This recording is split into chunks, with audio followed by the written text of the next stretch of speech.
Good afternoon, everyone. About an hour ago, two American citizens held by Hamas since October 7th were released. These two Americans are now safely in the hands of Israeli authorities in Israel. We expect a team from the U.S. Embassy to see them very shortly. Over the coming hours, they'll receive any support and assistance they need, and of course, we're very anxious to be able to reunite them with their loved ones. We welcome their release.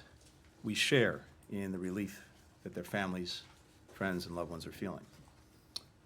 But there are still 10 additional Americans who remain unaccounted for in this conflict. We know that some of them are being held hostage by Hamas, along with an estimated 200 other hostages held in Gaza. They include men, women, young boys, young girls, elderly people from many nations. Every single one of them should be released. Since the earliest hours of this crisis, the President has made clear that he will do everything possible to secure the release of every hostage. During my own recent travel to the region, I emphasized the urgency and importance of this to the United States and pressed our partners to do everything they can to help us secure the release. Since that time, we've continued to work relentlessly with partners to do just that. I can't speak publicly about the details of these efforts. I know you understand that. But the urgent work to free every single American, to free all other hostages, continues, as does our work to secure the safe passage out of Gaza for the Americans who are trapped there. In this particular instance, I want to thank the government of Qatar for their very important assistance. When I was in Israel last week, I met with the families of U.S. citizens that Hamas has taken hostage. President Biden, too, had the opportunity to hear directly from the families. It's impossible to adequately put into words the agony they're feeling of not knowing the fate of their loved ones. Worrying relentlessly about them, for their safety, for their security, for their well-being. No family anywhere should have to experience this torture. What I shared with the families, as the President did as well, is that the entire United States government will work every minute of every day to secure their release, to bring their loved ones home. They have my solemn pledge, those who continue to have loved ones held hostage by Hamas, that we'll continue to do that, working as though these family members were our own. With that, I'm happy to take a few questions. Mr. Secretary? Matt So, first. Thanks for coming down, Matt. Mr. Secretary. You said you couldn't talk about specific details, but I'm wondering, you did thank the government of Qatar, and I'm wondering, since you were there, and they have an office, they host a Hamas office, if you could elaborate a little bit on what their role was, and if you continue to think that that channel there, them having an office there, is worthwhile.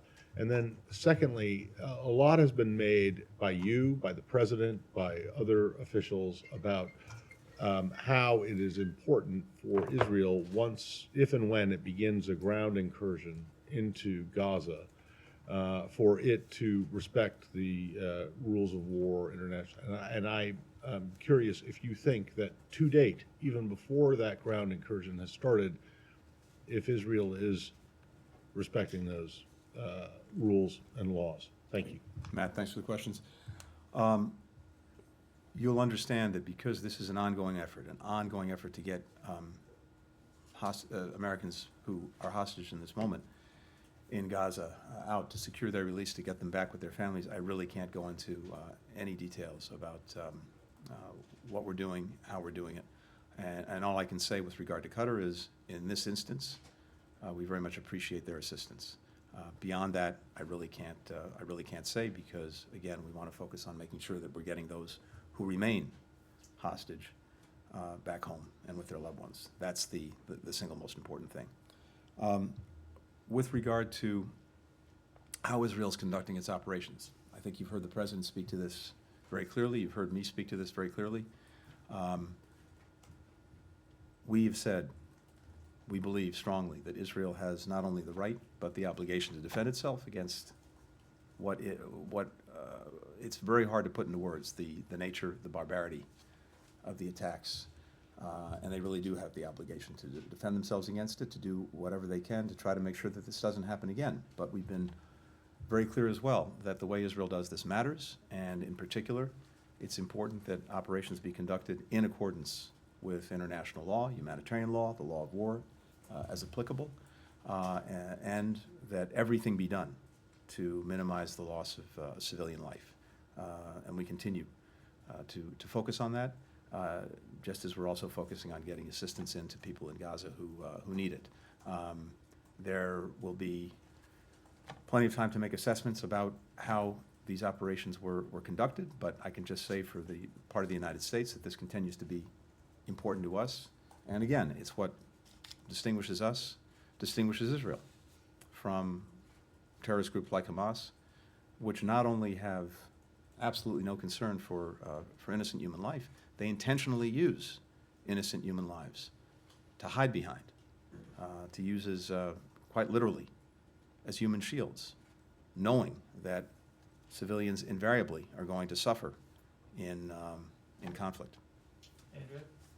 Mr. Secretary, just following up on that, Hamas has issued a statement through Abu Abaida, and I know with the huge caveat that it's a terror group and one does not attach credibility to that, but they have said that all the hostages, the civilian hostages, which include the Americans, could be released, that this could be the start of something bigger if there are no airstrikes. Would this be a moment where, if under Israel's discretion, obviously, it would be wise to pause, to give it more time to see if this is a moment, since the ground invasion has not started? Should even the airstrikes be stopped to see if you could get more people out? And it was notable, without going into details, that in the president's statement he said he expressed his thanks to Israel, to Qatar rather, in partnership with Israel. A notable connection there. The obvious inference is that they were working together on this. Does this give you hope that, despite everything that's happened, that there could still be a broader relationship and avoid a wider war? Thanks, Andrea. So, two things there. First, it's very simple. Hostages should be released immediately and unconditionally. That's been our position from day one. It remains our position. And to your point, I would not take anything that Hamas says at face value. I'm not sure anyone in this room would take at face value or report something that ISIS had said. Same applies to Hamas. Our position is clear. Every hostage needs to be released, and needs to be released now. There is no doubt from my own travels in the region that one of the important things throughout this this very difficult period, and since the unconscionable attack by Hamas, is to continue to find ways for countries to cooperate, coordinate, when it's in their interest to do so. And we'll continue to look to that. Any cooperation that we can elicit that facilitates the release of hostages, any cooperation that we can elicit that secures the provision of humanitarian assistance to the men, women, and children in Gaza who so desperately need it. We work on that every day. And I think we can say that we've seen some of that cooperation. The broader question, though, I think is usually important, because what's abundantly clear is the vast majority of countries, the vast majority of people want the same thing. They want a region where countries are working together, where relations are normalized, where there's greater integration, where people are working together, studying together, traveling, doing business. Overwhelming majority of people want that. And we want to see as well the rights and aspirations of the Palestinian people fulfilled in the context of that kind of region. And that's one vision, and it remains very much alive in every conversation that I had. The alternative is equally clear, and it's very stark. It's Hamas. It's Hezbollah. It's Iran. It's destruction. It's death. It's terrorism. It's darkness. So the more we are able to make real that first vision, the more I'm convinced that that's the vision that everyone, or virtually everyone, will subscribe to.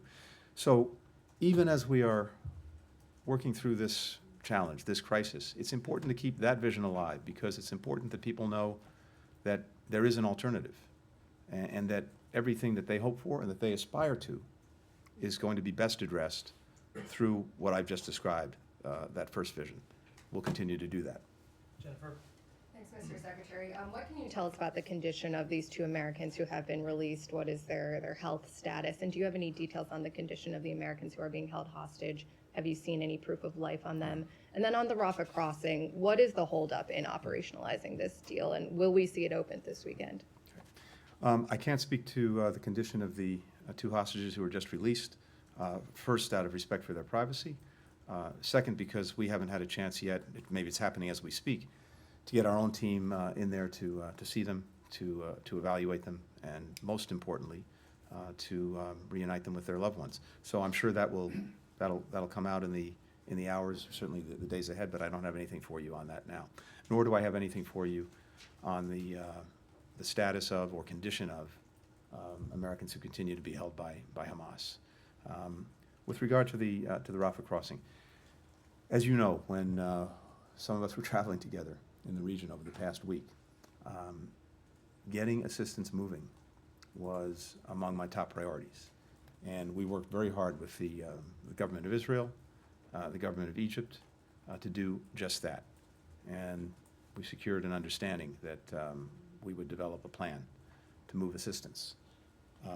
That understanding was cemented by President Biden when he was in Israel, and also speaking to President al-Sisi of Egypt. In the time since, we've been working relentlessly with Ambassador David Satterfield on the ground, working with the United Nations, with Egypt, with Israel, to put that into motion. And my expectation is that you'll see that moving soon. Thank you. Thanks, everyone.